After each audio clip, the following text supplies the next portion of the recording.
జుబ్లీహిల్స్ ఉప ఎన్నికల బరిలో నిరుద్యోగులు కూడా పోటీ చేస్తున్న విషయం తెలిసిందే. ఫైనల్గా వచ్చేసరికి 5 మంది అభ్యర్థులు అయితే బరిలో నిలబడుతున్నారు. సో ఇదే అంశంపై మనతో మాట్లాడడానికి ఫస్ట్ నుంచి నిరుద్యోగుల తరపున పోరాడుతున్న బీఆర్ఎస్ నేత రాకేష్ రెడ్డి ఉన్నారు. అన్న చెప్పండి, ఏంటి నిరుద్యోగులు కూడా జుబ్లీహిల్స్ బరిలో నిలబడుతున్నారు? ఎందుకు అసలు వాళ్ళకి ఇంత అవసరం ఏంటి? అసలు ప్రజాస్వామ్యంలో తమ అభిప్రాయాలను వెల్లడించడానికి, ప్రభుత్వం మీద ఒత్తిడి తీసుకురావడానికి, తమను తాము రిప్రజెంట్ చేసుకోవడానికి ఎన్నికల్ని ఒక ఆయుధంగా ప్రజలు వాడుకుంటూ ఉంటారు.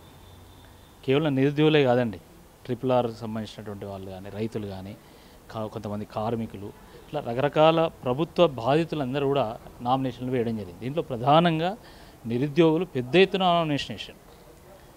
ఎందుకంటే వాళ్ళకి ఇచ్చినటువంటి ఏ ఒక్క హామీ కూడా ప్రభుత్వం నెరవేర్చలేదు. కాబట్టి ఆ రోజు కోటి ఆశలతోనే కాంగ్రెస్ పార్టీకి ఓట్లు వేస్తే అదే కాంగ్రెస్ పార్టీ ఈరోజు వాళ్ళని నట్టేట ముంచేటటువంటి ఒక ప్రయత్నం చేస్తూ ఉంది. వాళ్ళని ఎన్నికల సామాగ్రిలాగా వాడుకొని వదిలేసారు. పొలాల దగ్గర ఉన్నటువంటి వాళ్ళు, ఊళ్ళో రచ్చబండ దగ్గర ఉన్నటువంటి వాళ్ళ దగ్గర కూడా ఈ నిరుద్యోగులు పోయి కాళ్ళు పట్టుకొని మా కోసం కాంగ్రెస్ పార్టీకి ఓటేయమంటే వాళ్ళు ఓటేసారు. కానీ ఈరోజు ఏం జరిగింది? 2 ఏళ్ల తర్వాత తిరిగి చూస్తే ఏ ఒక్క హామీ నెరవేర్చలేదు. 2 లక్షల ఉద్యోగాలు, job calendar, mega DSC, SC/ST backlog పోస్టులు ఫిలప్ కానీ, జియో 46 రద్దు కానీ, జియో 20 నథింగ్, ఏదీ లేదు. వాళ్ళని ఒక బానిసల్లాగా ఈరోజు ప్రభుత్వం ట్రీట్ చేస్తున్నటువంటి నేపథ్యంలో ఈ ఉప ఎన్నికను వాడుకొనైనా మనం ప్రభుత్వం మీద ఒత్తిడి తీసుకురావాలి, మన ఆకాంక్షలను సమాజానికి తెలియజేయాలి, తెలంగాణ వ్యాప్తంగా చర్చ జరగాలనేటువంటి ఒక ఆలోచనతోనే నిరుద్యోగులు ఓటేషన్లు. సరే, దాన్ని ఒక పార్టీలుగా మేము యాక్సెప్ట్ చేయకపోవచ్చు, కానీ సమాజం తప్పకుండా వాళ్ళ వాణిని వింటుంది కదా, సమాజం స్పందిస్తుంది కదా. అంటే ప్రభుత్వానికి ఇప్పటికైనా మేలుక రావాలి. నిరుద్యోగుల గురించి మాట్లాడాల్సిన నైతిక హక్కు అసలు బీఆర్ఎస్కి లేదు. మొత్తం నిరుద్యోగులు నిండా ముంచింది. గత 10 ఏళ్ళుగా ఉద్యోగాలు ఇవ్వండి, లేకపోతే నిరుద్యోగ భృతి అని చెప్పేసి చాలా వరకు చెప్పిన మాటలు కూడా గత 10 ఏళ్ళు అసలు నిరుద్యోగులు పట్టించుకున్న పాపాన పోలేదని చెప్పేసి కాంగ్రెస్ పార్టీ చెప్తుంది పదే పదే. ఈరోజు కాంగ్రెస్ పార్టీ ఇస్తున్నామని చెప్పుకుంటున్నటువంటి ఉద్యోగాలు కూడా బీఆర్ఎస్ పార్టీ ఇచ్చిందని చెప్పి ఇదే నిరుద్యోగులు చెప్తున్నారు. మేము చెప్పేది కాబట్టి బీఆర్ఎస్ పార్టీ ఏం చేసింది, ఏం చేయలేదు అనేది ఈరోజు సర్వత్రా చర్చ జరుగుతున్నది. 10 ఏళ్ళ ప్రభుత్వం చూసిన తర్వాత 2 సార్లు అవకాశం ఇచ్చాం, 3వసారి మార్పు కోసం కాంగ్రెస్ పార్టీకి అవకాశం ఇద్దామని ఇచ్చారు తప్ప బీఆర్ఎస్ ఏం చేయలేదని కాదు. ముఖ్యంగా కొన్ని సెక్షన్స్లో ఉండేటువంటి వాళ్ళు మాకు నిజంగా సరైనటువంటి స్థాయిలో ప్రభుత్వం మాకు చేయలేదు అని చాలామంది విసుగు చెందింది. చాలామంది ఒక డిసప్పాయింట్మెంట్తో ఓటేషన్లు. కానీ 2 ఏళ్ళ కాంగ్రెస్ పాలన చూసిన తర్వాత బీఆర్ఎస్ఏ బాగుండే, మళ్ళీ సారే రావాలి, కారే రావాలి అని ఈరోజు ప్రజలు కోరుకుంటున్నారు. కాబట్టి ఈ వాదన, ఇప్పుడు కాంగ్రెస్ చేస్తున్నటువంటి వాదన ఇక అది నడవదు, దాంట్లో పసలేదు. అంటే బీఆర్ఎస్ ఉద్యోగాలు ఇవ్వలే, సరే మేము ఉద్యోగాలు ఇవ్వమని, నీ సంగతి ఏంది? నువ్వేం చేసినావు? నువ్వేం పొడిచినావు? ఒక్క ఉద్యోగం సక్కం ఇచ్చినావా?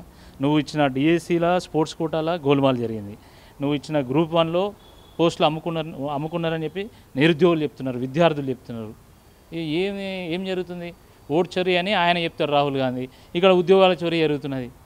దాని మీద మీ స్పందన ఏంది? కాబట్టి ఇవన్నీ దొంగ ముచ్చట్లు చెప్పదు. బీఆర్ఎస్ పార్టీ 2 లక్షల ఉద్యోగాలు ఇచ్చింది. మేము అనేక సందర్భాల్లో ప్రూఫ్స్తో సహా ప్రజల ముందు పెట్టేటువంటి ప్రయత్నం చేస్తాం. దాని మీద స్పందన ఉండదు, ఊరికైనా ఒక బ్లాంకెట్ స్టేట్మెంట్ ఇస్తారు. కాబట్టి దీన్ని బీఆర్ఎస్ పార్టీ తీవ్రంగా ఖండిస్తున్నది. మీరు ఇచ్చినటువంటి 2 లక్షల ఉద్యోగాల హామీ ఏమైంది? కేటీఆర్ గారు చాలా స్పష్టంగా, మీరు నిజంగా అంటే, ఎందుకంటే ఒక ఆయన 50,000, ఒక ఆయన 60,000, ఒక ఆయన 70,000, ఒక ఆయన 1,00,000 ఉద్యోగాలు ఇచ్చామని అంటున్నారు కదా. మీరు నిజంగా ఇన్ని ఉద్యోగాలు ఇచ్చినట్టయితే నేను రాజీనామా చేసి నేను అసెంబ్లీ నుంచి బయటకు పోతా అన్నాడు. దాని మీద అసలు స్పందన ఉందా బీఆర్ఎస్ పార్టీకి? జాబ్ క్యాలెండర్ అంటారు, జాబ్లెస్ క్యాలెండర్. స్వయంగా బట్టి విక్రమార్క గారు చెప్పింది, జాబ్ క్యాలెండర్ ఇచ్చినా కానీ దాంట్లో ఎన్ని జాబులు అనేది పెట్టలేదు. మరి అది క్యాలెండర్ ఎట్లయితుంది?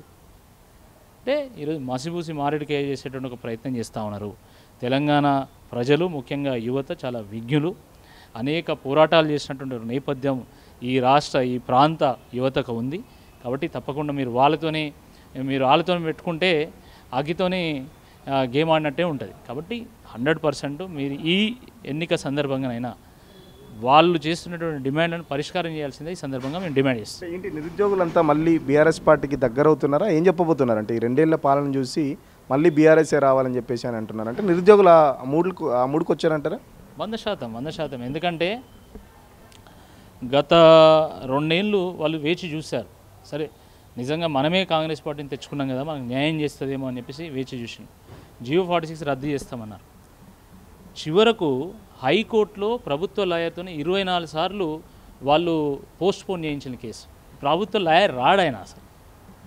హైకోర్టులో కొట్టేయించి మళ్ళీ సుప్రీంకోర్టు పంపించింది. సుప్రీంకోర్టు మెట్లు ఎక్కించినటువంటి ఘనత కాంగ్రెస్ పార్టీది. 2 లక్షల ఉద్యోగాలు అని చెప్పేసి ఇప్పటివరకు అసలు నోటిఫికేషన్ లేవు. బీడీ రాసిన వాళ్ళందరూ కూడా ఎదురు చూస్తున్నారు, ఎప్పుడెప్పుడు వస్తుందా నోటిఫికేషన్ వస్తాయి. పోలీస్ కానిస్టేబుల్స్ ఎదురు చూస్తున్నారు, అది లేదు. అసలు అశోక్ నగర్ నుంచి ఎంత ఘోరం అంటే మొట్టమొదటిసారి ఈ 10-12 ఏళ్ళ చరిత్రలో, తెలంగాణ చరిత్రలో అశోక్ నగర్లో ఒక యువకుడు లేడు. ఎందుకంటే ఇక వాళ్ళకి హోప్ లేదు, ఈ ప్రభుత్వం నోటిఫికేషన్ ఇస్తుంది అనేటువంటి హోప్ లేకుండా వాళ్ళు పోయి ఊర్లలో వాళ్ళు వ్యవసాయం లేకపోతే వాళ్ళ కూలి పనో అవో ఇవో చేసుకుంటున్నారు. అంత దయనీయమైనటువంటి ఒక పరిస్థితి ఉన్నది ఈరోజు. ఆయనే స్వయంగా చెప్తున్నాను, నన్ను దొంగను చూసినట్టు చూస్తాను, నేను చెప్పులు ఎత్తుకపోతా కావచ్చు అని అనుకుంటాను అన్నప్పుడు వీళ్ళకి ఏం హోప్ ఉంటుంది, ఈయన ఉద్యోగాలు ఇస్తాడా సస్తాడా అని చెప్పేసి ఈరోజు ఇక్కడి నుంచి తరలిపోయి ఈరోజు కూలి పని చేసుకునేటువంటి ఒక పరిస్థితి నిర్మాణమైంది. ఇప్పుడు ఇటువంటి ఈ నేపథ్యంలో యువత అంతా కూడా మళ్ళీ మనకు బీఆర్ఎస్ఏ కావాలి ఇప్పుడు రియలైజ్ అవుతున్నారు. ఆ రోజు కేసీఆర్ గారు 95% లోకల్స్ కోసము ప్రెసిడెన్షియల్ ఆర్డర్ తీసుకొచ్చాడు. అది సామాన్యమైనటువంటి విషయం కాదండి. ఇవాళ నువ్వు ఒక్క జీవోని రద్దు చేయలేకపోతున్నావు, ఆయన ఏకంగా ప్రెసిడెన్షియల్ ఆర్డర్ తీసుకొచ్చిండు. నువ్వు ఆఫ్టర్ ఆల్ ఒక జియో 29 జియో 46 రద్దు. జియో అంటే ఏంటండి? ప్రభుత్వం ఎన్ని జీవోలైనా ఇవ్వగలుగుతుంది, ఎన్ని జీవోలైనా కొట్టేయగలుగుతుంది. అది చేతుల పని. అది 5 నిమిషాల ముచ్చట. అది క్యాబినెట్ మీటింగ్ పెట్టి ఒక జీవో రద్దు చేయడం అనేది. కానీ ఈరోజు జీవో కూడా రద్దు చేయలేనటువంటి పరిస్థితుల్లో యువత అంతా కూడా మళ్ళీ బీఆర్ఎస్ఏ కావాలి, వాళ్ళే మన నేపథ్యాన్ని సరిగ్గా అర్థం చేసుకుని మన సమస్యను పరిష్కారం చేయగలుగుతారు అని ఈరోజు పదే వాళ్ళు బీఆర్ఎస్ భవన్కి వస్తూ ఉన్నారు. బీఆర్ఎస్ భవన్కి వచ్చి కేటీఆర్ గారిని గెలవడం, హరీష్ రావు గారిని గెలవడం, వాళ్ళ గోడు వెలుగుచ్చుకోవడం, కేసుల్లో మా సపోర్ట్ అడగడం. వాళ్ళు కూడా అదే చెప్తున్నారు, నిరుద్యోగుల వెనకాల బీఆర్ఎస్ పార్టీ ఉంది, నిరుద్యోగుల్ని కావాలని రెచ్చగొడుతుంది, కావాలని వాళ్ళతో కేసులు వేపిస్తుంది, వాళ్ళ వెనకాల ఫండింగ్ చేస్తుంది.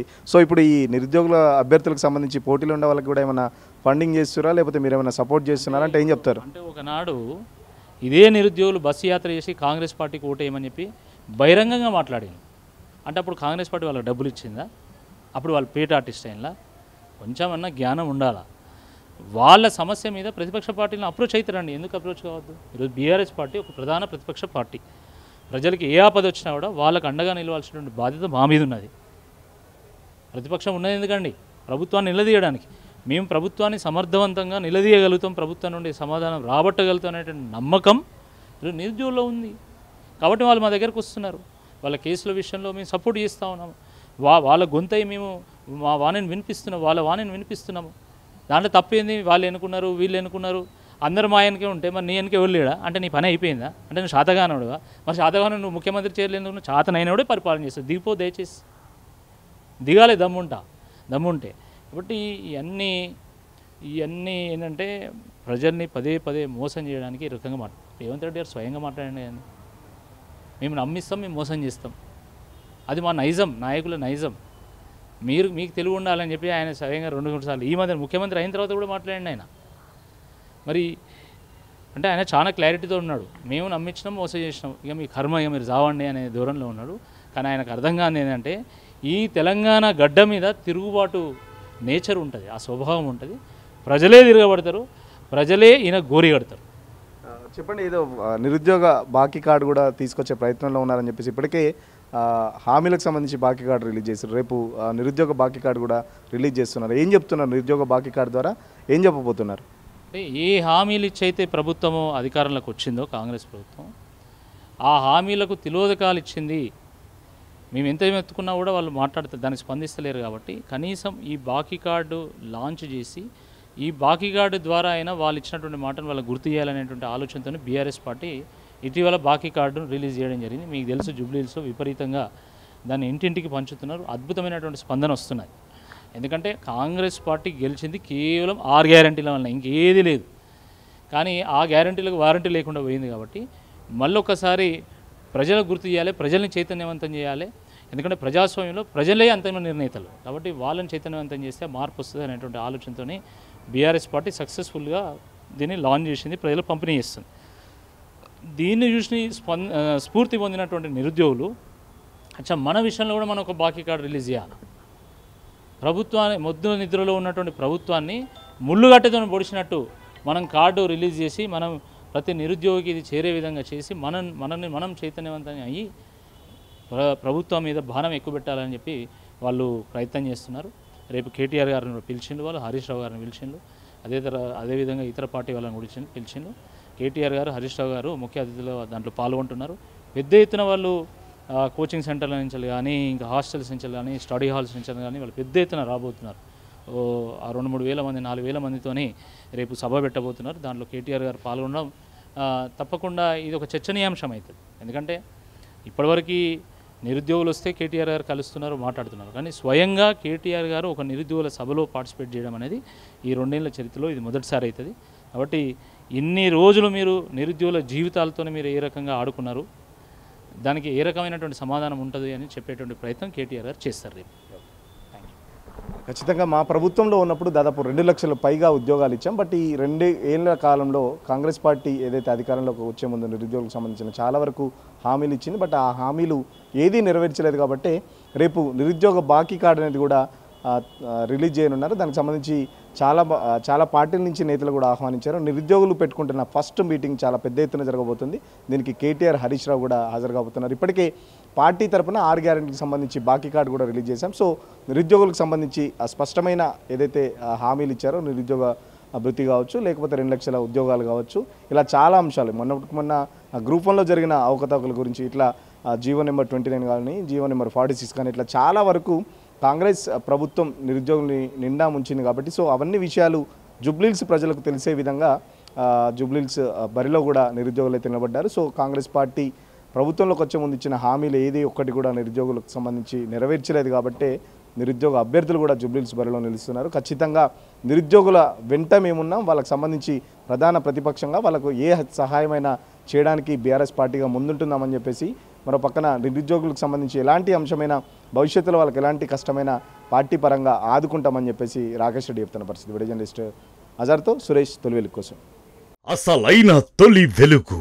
ఫాలో వాట్సాప్ @తొలి వెలుగు official.